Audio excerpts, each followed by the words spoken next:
सम्मानित राजा बुंदेला जी सादर आमंत्रित हैं। मृत्यु भोज कुप्रथा उन्मूलन के आयोजन की आज के मुख्य अतिथि सम्मानित राजा बुंदेला जी।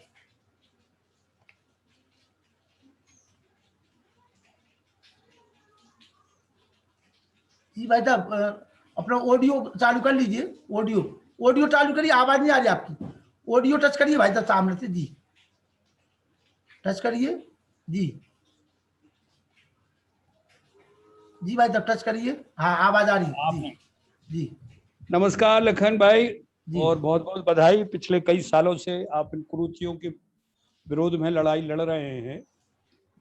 दरअसल क्या है कि हमारे जो संस्कार थे वो इतने गलत नहीं थे। उन संस्कारों को जो आधुनिक उसके रंग में डाला गया तो वो गलत होते गए। लेकिन अब उनका जिस तरह से साइंटिफिक जो एक वो नजरिया होना चाहिए, साइंटिफिक तरीका होना चाहिए, वो नहीं हम बदल पा रहे हैं और वो नहीं हम कर पा रहे, क्योंकि समाज पढ़ा लिखा नहीं है। और समाज में जब आदमी पढ़े लिखे नहीं होते हैं तो व्याख्या भी गलत हो जाती है। और ये सही है कि मृत्यु उपरांत किसी के यहाँ भोज हो, किसी के यहाँ दावत हो, खाना हो, ये तो इतना बड़ा जघन्य अपराध है उस व्यक्ति के विशेष के ऊपर कि एक लंबी बीमारी या लंबी किसी वजह से किसी के परिवार में मृत्यु हो और उसके बाद उसको समाज की इस कुरीति को आगे बढ़ाने के लिए वहां पे उसको एक भोज भी रखना पड़े, मृत्यु भोज। इसकी एवज में तो बल्कि मैं ये कहता हूं कि हवन करके उस हवन में जो कुछ भी प्रसाद हो, जो एक प्रेरणा हो उस व्यक्ति विशेष की जीवन की, उस प्रेरणा को लेकर हम लोगों में उसमें चर्चा करें। चाहे वो समाज में शिक्षा के प्रति कटिबद्ध हो, चाहे वो समाज में जागरूकता के, हम सब लोग मिलके अगर वो करें तो एक मैसेज आएगा। दूसरा, आने वाली जो पीढ़ी है वो साइंस की ओर झुक रही है। हम डिजिटल वर्ल्ड में जा चुके हैं। अगर हमने इन परिभाषाओं को नहीं बदला तो लोग हमारे जितने भी सनातन धर्मियों के हमारे संस्कार थे उनको कुरीतियों के मानेंगे। जैसे हमारे यहाँ कभी कोई सती प्रथा थी नहीं। सती प्रथा कब आई और कैसे आई इसको बारे में किसी ने हमने बताया ही नहीं। महाराजा दशरथ जब स्वर्गवास हुआ तो कहीं उनके साथ ना तो सुमित्रा ना कैकेयी, कोई उनके साथ किसी भी तरह से वो सती प्रथा नहीं थी। सती प्रथा आई कब? जब मुगल और अंग्रेजों हमारे यहाँ आए और जब वो विधवाओं के ऊपर उनके साथ बलात्कार होता था, उनका अपहरण होता था, तो इस वजह से कि ये कुकर्म रुके, किसी तरह से कुरीतियां खत्म हो, तो वो सती प्रथा का एक स्वरूप दिया गया। इसी तरह बाल विवाह भी था कि 12-15 साल की बच्चियों की शादी 12-15 की बच्चियों की शादी तुरंत कर दी जाए और घर बसा दिया जाए, अन्यथा ये मुगल या दूसरे लोग जो उसको उठा के ले जाते थे।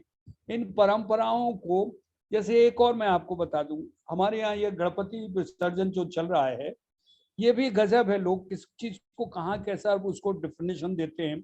गणपति विसर्जन आजादी के लड़ाई के व्यू रचना रचने के लिए लोकमान्य तिलक जी ने इसको बॉम्बे में और महाराष्ट्र में शुरू किया था कि हम गणेश जी को लेके आएंगे, उनकी स्थापना करेंगे और फिर हम लोग गणेश जी के शाम के बहाने उनका पूजा पाठ करेंगे और फिर हम अपने आगे की अब आज एक पर्टिकुलर कॉज के लिए उसको बनाया गया था। और आज हम देख रहे हैं कि पूरे हिंदुस्तान में गणपति विसर्जन होता है, गणपति लेके आते हैं, कोई 14 दिन, कोई 2 दिन। हम गणपति की पूजा का विरोध नहीं कर रहे हैं, लेकिन अंततोगत्वा आप करते क्या है उसके साथ? उस मूर्ति को आप पानी में फेंकते हैं और उस पानी में मूर्ति में पैरों से रौंदा जाता है, कुचला जाता है, पूरा का पूरा पर्यावरण खराब होता है। तो हम बगैर समझे अगर किसी सनातन धर्म के किसी भी स्वरूप को स्वीकारते हैं, यह गलत है। अगर हम किसी स्वरूप को स्वीकारते हैं, हमें एक पंडित की राय लेनी चाहिए, हमें सनातन धर्म की राय लेनी चाहिए।